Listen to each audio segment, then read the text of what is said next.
If your car ever breaks down and you're out in the country and you find yourself knocking on the door of a home that's poorly lit,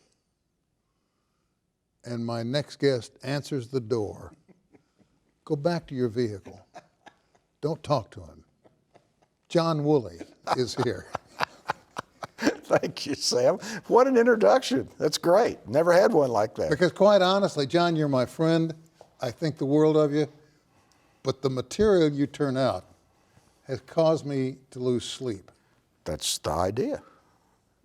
I mean, not a lot of us, not just you, but I hope This is the latest book. It's called Satan's Swine, The Cleansing, Book 2. I've seen Book 1. Yes. Is there going to be a Book 3? There is. It's a trilogy. Oh, my Lord. I don't have a prayer. I don't have a prayer. Well, first of all, this is not the kind of reading that would put one to sleep. And it's not good fodder for a dark and stormy night when things go bump. John, first of all, let's back up. Sure. We've been friends a long time, and I know that the old saying of, how do you write such material, applies. Well, very easy. I get up every morning and I cut a vein and go to work.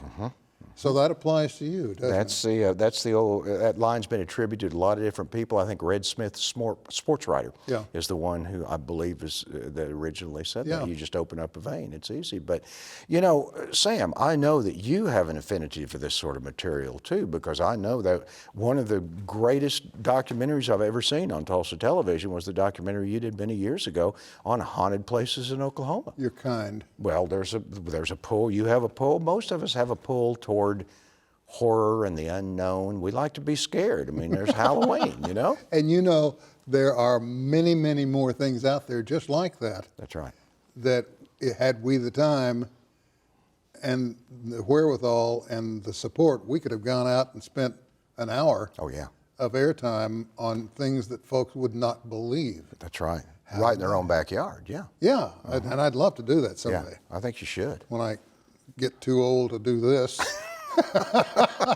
Okay. Let's talk a little bit about, we need to go back to Book 1. Yes. Have you set the stage? All right. Because this doesn't read like your normal horror material. This goes by letters. Yes. And it's letters between two close friends. Lay out the idea here.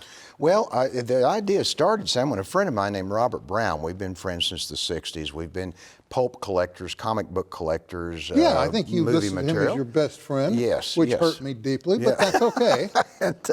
And so one day, in the mail, I got this letter in a 1930s airmail envelope.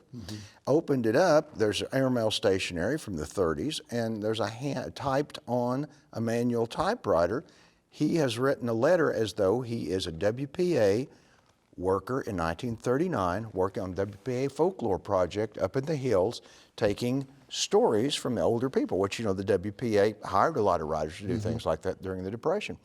And then I got another, and then another. And after a while, it dawned on me, Robert would like to write a book with me. And that was the genesis of this. Robert and I are both fans of, as I say, pulp magazines. You know, those all fiction magazines came out in the 20s, 30s, and 40s. And especially stuff like Weird Tales, strange stories. And that's really where we're coming from in this. And I was talking to Rich Fisher at KWGS the other day, and he says, I wish I could say it right, it's like mono something epistolary is how he said this is the form. Mono because it's only one writer. There's no writing back. It's all Robert writing to me is our conceit in this.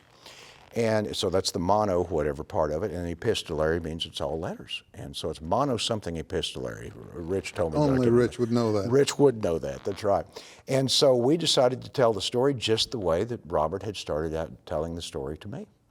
And we ended up going through, and then we worked together on foreshadowing, on characters, on different things, and came up with 200,000 words of manuscript, which broke down into 3 novels, each with its own natural ending place. Then you come in with this Satan's Swine. You've introduced the characters in the first book, Yes. we kind of get the, we get the feeling there's a little violence here and there. There's a little, romance beginning to show itself. And then we get to this. Now, there are passages in this book that remind me, and they're nothing short of, I'm going to try to say this, I'll just bite my tongue, shape shifters Yes. that ride along. And may I, without giving away, talk about Sure. the first snake? Absolutely.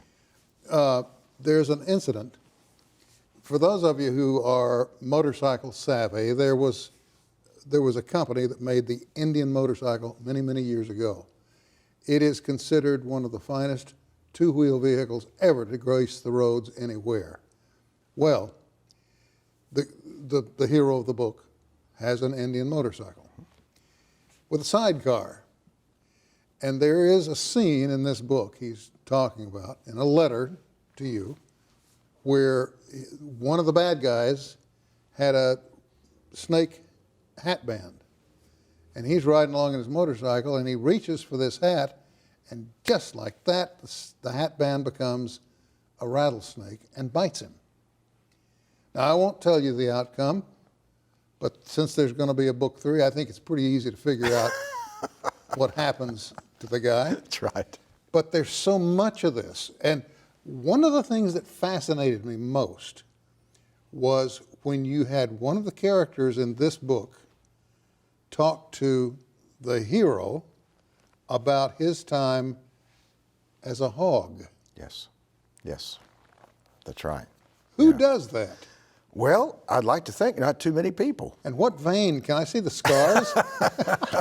Great stuff, John. Well, thank you very much. I think it's, the pulp magazines like Weird Tales and stuff like that, we say, and the reviews we've gotten, call it old school horror, Sam. It's not body counts necessarily. It's not zombie kinds, it's old school. There's a lot of atmosphere in this. There's a lot of foreshadowing and of foreboding. And so it's a little bit different, I think, than what, of course, that's, as Don White, the musician, says, you can starve to death just as easily being ahead of your time as you can being behind it. So I don't know which this is, but I hope it's neither one, and I hope people seem to really be enjoying it because it's different. It is different. Have you started number 3? It's done. It's finished? It's done. I got to tell you, the only thing that's holding it up, we can't figure out a title. Because if you look at the title of the first 2, the first one is called Seventh Sense, adjective noun, 2 S's, sibilance. Second one is called Satan's Swine, adjective noun, 2 S's. We know the third one is going to have serpent or serpents, but we haven't come up with the adjective yet. But it's being edited and typeset even as we speak, so it'll be out in a few months. I assume it'll have a title. It won't be So if I come up with a name, do I get credit? We will figure, we'll make a character out of you or something. Yeah, there you go.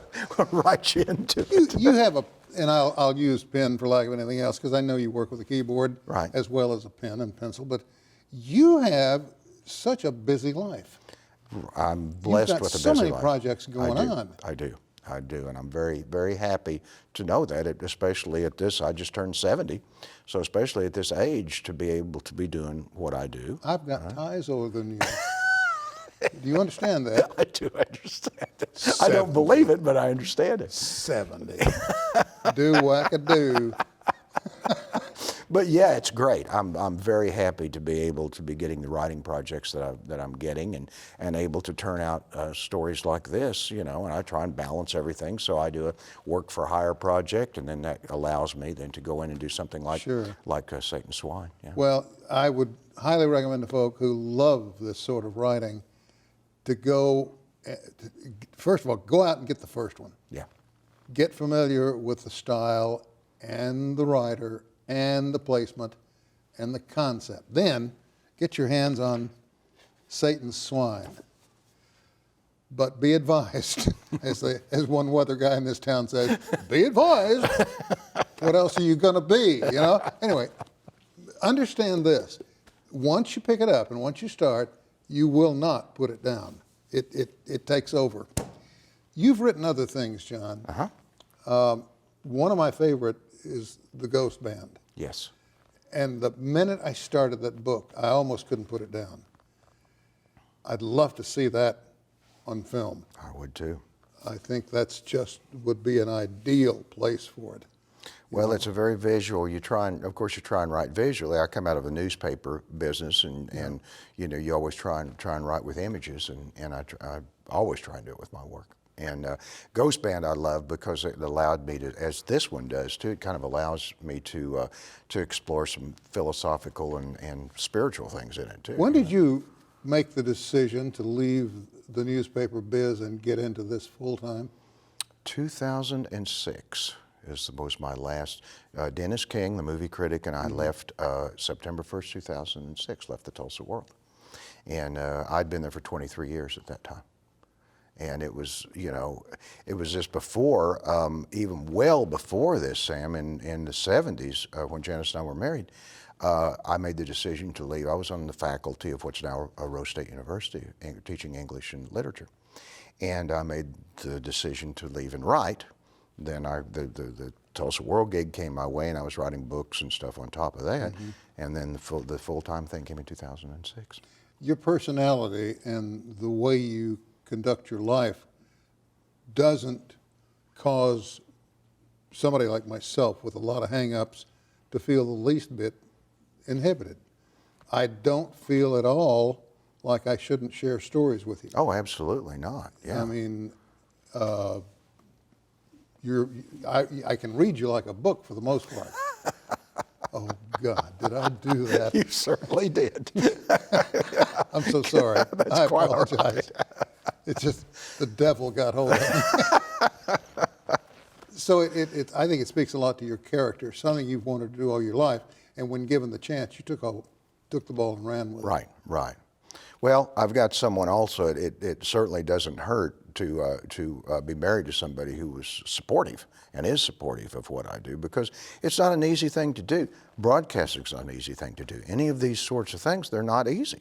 They're not easy to get into. If they were, everybody'd be in it.